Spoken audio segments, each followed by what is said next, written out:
મિત્રો આપણે જોઈ શકીએ છીએ કે આપણા કડી શહેરના આંગણે જ્યારે આપણે ભવ્ય શાખોત્સવ ઉજવી રહ્યા છીએ ત્યારે આપણા આચાર્ય મહારાજ ધર્મધુરંદર 1008 માધવેન્દ્ર પ્રસાદજી મહારાજ તેમજ આપણા ભાવિ આચાર્ય 108 હૃદયેન્દ્ર પ્રસાદજી મહારાજ હવે આપણા વઢવાણ શાખાનું જે આપણું સ્વામિનારાયણ મંદિર આવેલું છે કડીમાં ત્યાં મિત્રો હવે આપણા બંને મહારાજ અહીંયા દર્શન માટે આવી રહ્યા છે.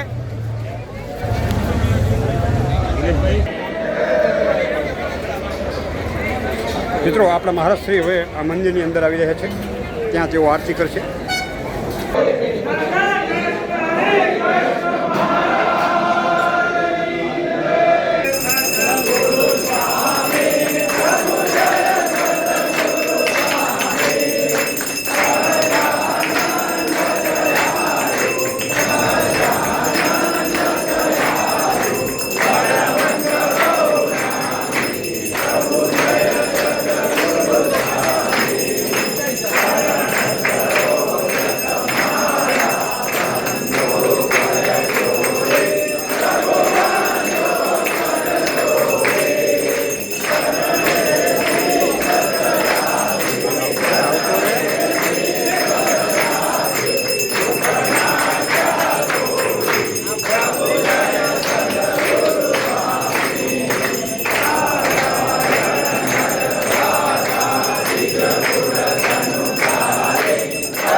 મહારાજ